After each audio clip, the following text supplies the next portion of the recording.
பிஸ்மில்லாஹிர்ரஹ்மானிர்ரஹீம். அஸ்ஸலாமு அலைக்கும் வரஹ்மத்துல்லாஹி வபரகாத்து. என்னோட பேர் அஸ்லம். நான் கொழும்புல இருக்கிறேன். நான் இன்றைக்கி போலீஸ்க்கு போயிட்டு ஒரு என்ட்ரியோடு போட்டேன். இதுதான் அந்த என்ட்ரியுடைய காப்பி.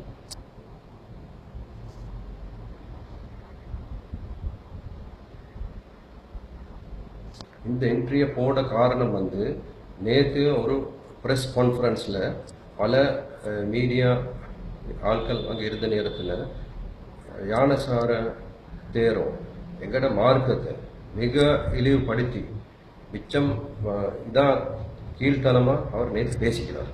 அவர் பேசிக்கிறார் எங்கட குரானை பற்றி, எங்கட இஸ்லாம் மார்க்கத்தை பற்றி, எங்கட ரசூல் ஸல்லல்லாஹு அலைஹி வஸல்லம் பற்றி. ரசூல் ஸல்லல்லாஹு அலைஹி வஸல்லம் ஜெயிலுக்கு பிரசனுக்கு போடணும்னு சொல்றார். இதெல்லாம் இவர் சொல்லிக்கொண்டே இருக்கிறார். இது நாங்கள் எதிர்க்கிறது எங்கட முஸ்லீம் முறையில் கடமை. நான் பல ஏக்கத்தில் இருக்கிறேன். நான் அந்த ஏக்கம் ஒன்றும் இல்லை. நான் ஒரு முஸ்லீமாக தான் இன்றைக்கி என்ட்ரியை போட்டேன். அது மாதிரி நீங்கள் ஒரு முஸ்லீம் முறையில் நீங்களும் உங்களோட ஏரியா போலீஸ் ஸ்டேஷனுக்கு போயிட்டு இந்த என்ட்ரியை போடுறது உங்களோட ஒரு கடமை.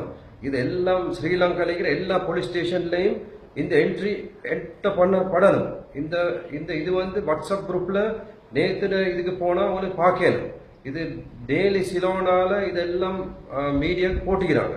அதை மாதிரி நேற்று ஹீரோ மற்ற சோஷியல் மீடியாவுடைய ப்ரெஸ் எல்லாம் எழுதிக்கிறாங்க. அந்த கான்ஃபரன்ஸ் டைமில் அவர் நிறைய விஷயம் எங்களை எதிர்த்து பேசுகிறார். தயவு செஞ்சு நான் மிக தாழ்மையோட வேண்டுகொள்கிறேன். உங்களுக்கு ஒரு கடமை, நீங்கள் முஸ்லீம் முறையில் நீங்கள் இஸ்லாத்துக்கு செய்ய வேண்டிய இந்த கடமையை நீங்கள் கட்டாயமாக செய்யணும். நீங்கள் போலீஸுக்கு போயிட்டு என்ட்ரி போடுறது உங்களோட கடமை. நீங்கள் ஒன்றுக்கு பயப்பட தேவையில்லை. நிறைய சட்டத்தரணிகள் எங்களோட இருக்கிறாங்க. எங்களோட ஆர்ஆர்டி பல இது கேசஸ் நடத்தி கொண்டு இருக்கிறாங்க. அது மாதிரி ஏஆர்சி நிறைய ஆர்கனைசேஷன்ஸ் இருக்குது.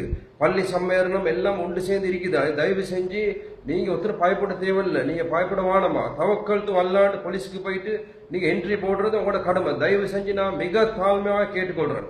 அஸ்ஸலாமு அலைக்கும் வரஹ்மத்துல்லாஹி வபரகாத்துஹு.